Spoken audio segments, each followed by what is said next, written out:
Welcome to another episode of BWT. Today we are going to get into the weekend series of the Rangers and the Yankees, and then I will give you guys some stats around the league.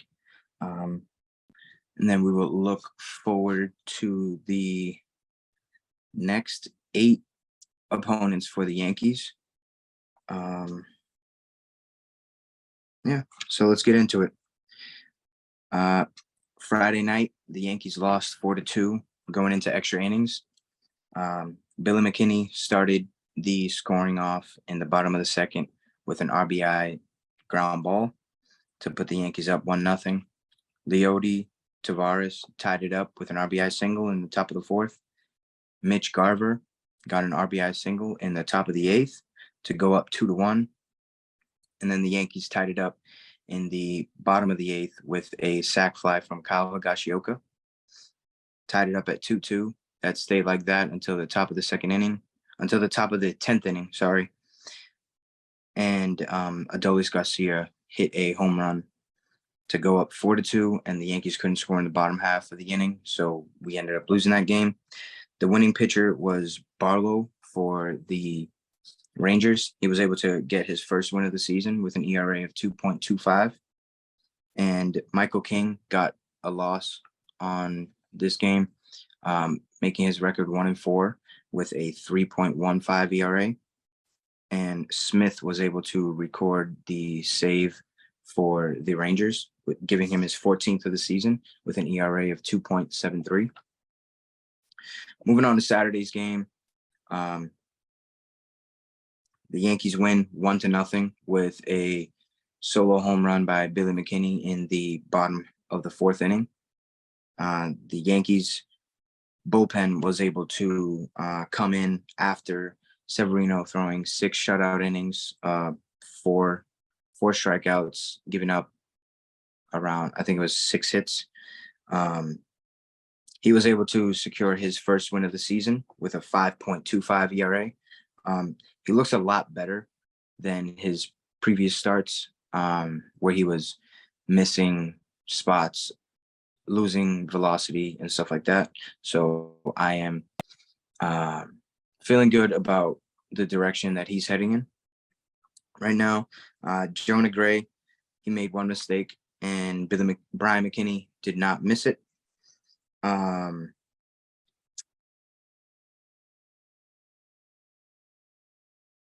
His record is 6-3 right now with a 2.89 ERA.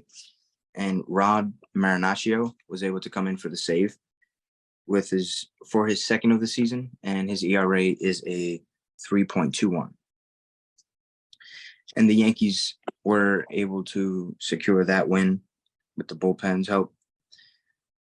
And then on Sunday, the tiebreaker for the series, the Yankees were able to pull off a comeback win down 3-0 early, and then they were able to scrap a couple runs across and come out with the W. The final score was 5-3. Corey Seager started it off with an RBI single in the top of the first.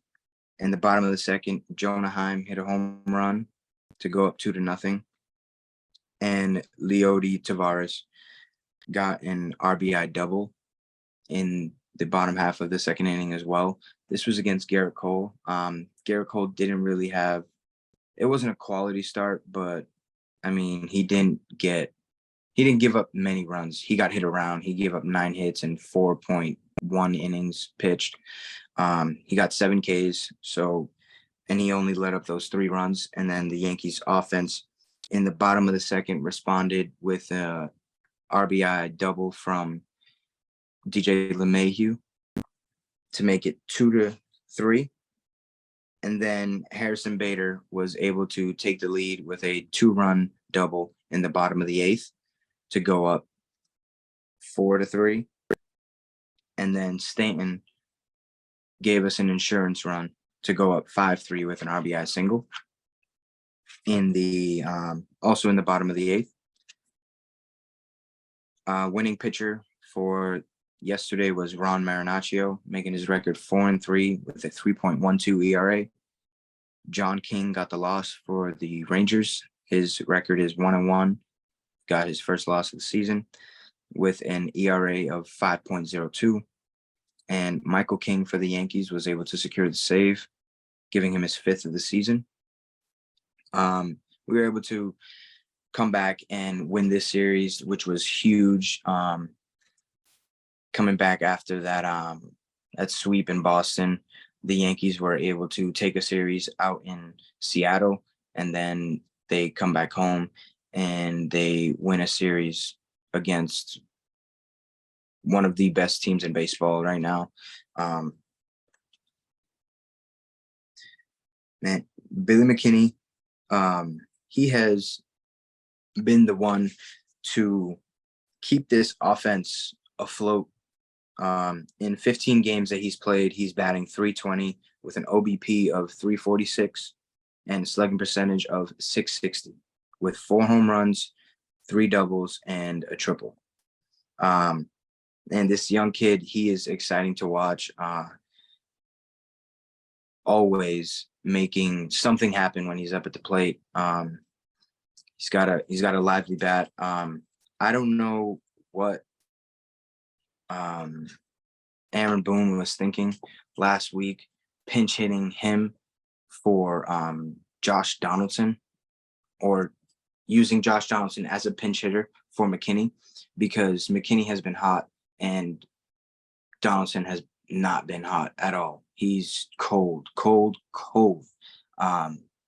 He's playing awful right now. He's had discussions with Boone about playing time and his role. I'm not 100% sure of what was said in those meetings, but it is said that they're on the same page. So hopefully we can bring up some young talent and have them play third and have Josh Donaldson be a mentor, because right now he's not it. He's just not it. Judge still has no timetable for return, but now it comes out that he has a torn ligament in his toe. So that's not good to hear. The whole time he's just been saying that there was no actual description of the injury. It was just that it was hurt, and he came out and said that there was actually a torn ligament and it still hurts him when he walks. So I can imagine what it would feel like if he would have to swing or run, play defense, something like that. So I just hope he gets back soon, because his time away is giving Ohtani time to run away with his home run title. And if you were here a couple episodes ago, I was the one to say that Aaron Judge could be the only one to give Ohtani a run for his money for MVP. But with this time that he's missed right now, that isn't looking too good. So that's that. And Carlos Rodon has made 2 rehab assignments. He's been excellent in both of them, going 4 to 5 innings on a pitch count, not really going too crazy, just making sure he's out there getting his work in. He hasn't given up any runs yet in the minors, and he is set to return to the Yankees July 6th. So I'm very excited about that. That was a big free agency move that we made this offseason, and he is still yet to make his debut. So really excited to see how he performs in the pinstripes in New York. And for these next opponents for the Yankees, right, 4 out of 8 are last place teams, and 6 out of 8 are below 500. We have a series coming up against the A's, the Cardinals, the Orioles, which are above 500, the Cubs, the Rockies, the Angels, which are above 500, the Royals, and the Mets. So this is time that we can make up ground, get back into the swing of things. Like, all the guys that are struggling can really focus on having better at bats and just being better. And Gleyber Torres, what are you doing base running, buddy? Like, you know what you got to do. All right, we've had too many base running blunders by you this season. Figure it out, because I'll be calling you out again if you don't. Um, but yeah, man, these upcoming series are huge for the Yankees. Hopefully, we can get Judge back in that time frame, so that he can get back into the swing of things, so that when we face tougher opponents, we have him in the lineup and we can just do damage the way that we were when he was in. Other news around the league, there are 4 teams that have made drastic changes record-wise at this point of the season. Those 4 teams are the Orioles, Rangers, Reds, and Diamondbacks. Right. So this year, the Orioles are 42-29, second in the AL East. The Rangers are 47-30. They're first in the AL West. The Reds are 41-37, which is good enough for first in the NL Central. And the Diamondbacks are 47-32, which is first in the NL West. Those teams last year at the same point of the season, the Orioles were 34-40, last in the AL East. The Rangers were 34-37, 10.5 games back of the lead in the AL West. The Reds were 25-47, last in the NL Central. And the Diamondbacks were 33-41, or 13.5 games back of the lead. I think, to me, the biggest thing with these teams was them actually being patient with their prospects. The Orioles have tons of prospects. The Rangers, they went out and spent money on their middle infield, and then they went out and got DeGrom. He's injured, but they went out and got Nathan Eovaldi and a couple other pitchers to help DeGrom out, and that's really been helping them this year. The Diamondbacks are just playing some great baseball. That kid Corbin Carroll is something different. NL Rookie of the Year. I'm definitely watching out for him. And the Reds, man, it's Matt McClain, Spencer Steele, Ellie De La Cruz, Joey Votto just came back. He made his season debut. He's hit like 4 home runs in a week.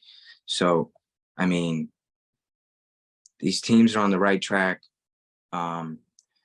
It really puts into perspective how teams are made, right? The farm systems, how they are really developed into what the major league club expects from them. And when they do make that call to them making the big league club, they're able to perform at a high level with a positive impact to the team.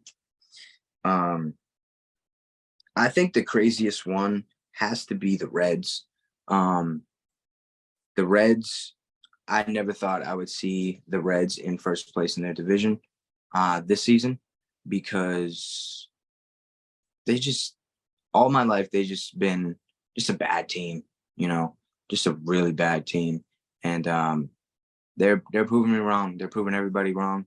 And I hope they do some great things this year. I know Pete Rose put in a bet in the beginning of the season for the Reds to win the World Series, and right now Pete is looking pretty good. So good luck with that one. News around the league: we had Freddie Freeman last night get his 2000s career hit.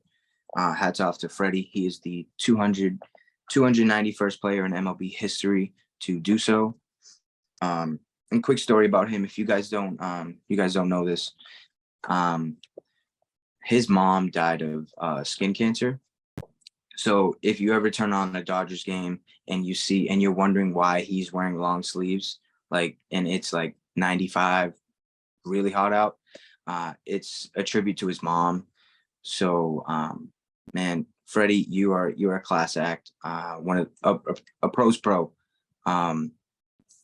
I wish you would have done it in Atlanta, but it's not the way the cookie crumbled. But I'm glad to see you continue to rake and continue to make a positive impact to your team. And Ellie De La Cruz, he hits for the cycle in his 15th game of his major league career. That is the third fewest games that anybody has ever been in the league to hit a cycle since 1900. So this kid is doing something that we haven't seen in a while. The kid flies around the bases. He's had multiple ground balls to first base, and he beats out the ball to get a base hit. So he's gone on record saying that he's one of the fastest people in the world. And right now he's going out there and proving to us that he is. So and tonight we have the College World Series final, Game 3, win or go home for the title. Ooh, LSU versus the Gators. Man, I've been rocking with LSU for a long time, ever since Alex Bregman was there. I've been a fan of them, so I'm rooting for LSU tonight. Hopefully, Skeens can pitch, because last night the Gators showed no remorse, scoring 24 runs. Right, that was the most runs in a College World Series game. They had one guy get 6 hits, the most in a College World Series game. They also had 6 home runs as a team, which was also the most in a College World Series game. So expect fireworks tonight. Dylan Cruz got the Golden Spikes Award, which is basically the best player in college baseball. And he is projected top pick in the next draft, going to the Pirates. Me personally, I think they go a pitcher's route to get Skeens, and then Cruz would fall to 2 to the Nationals. But with the way that the game is now, Skeens just out there throwing 102 at like 120 pitches. So, I mean, Tommy John might be in his future. I'm not wishing that upon him. It's just the way that the game is nowadays. When you see guys throwing that hard at a young age, and being overworked like that, every time I've seen him pitch, he's thrown over 100 pitches, well over 100 pitches, 115, 120 pitches. It's tough because right now, I mean, it's the last game of your season, right? You want to go out there and do what you got to do to bring home a national championship for your school, but you also got to look out for your future and what that is going to hold. You don't want to go out there and risk an injury and then not even be selected top 2, because if he does get injured, he probably won't even get drafted this year. So hopefully he can stay healthy. The dude has a tremendous work ethic. He walks around LSU's weight room and he just like points out every guy. He's like, yeah, I outworked you today. I outworked you today. I outworked you today. So, I mean, the kid has a great work ethic. So I'm positive that he will go out there tonight and perform. I just hope he can sustain this greatness and stay injury free, so that this upcoming season he can be on a major league roster within the next year or 2. But that's all I got for you today. I am heading out to Tennessee to coach my national team down in Nashville this week. So shout out to my guys, the FTB team. Ready to do work, ready to put their name on the map. This is a big event. A lot of schools will be out there. So this is great for them to have as an experience, and great for me as well. Coaching in that type of environment will only make me better. So I'm ready for that. I'm excited, and man, that's it. Peace.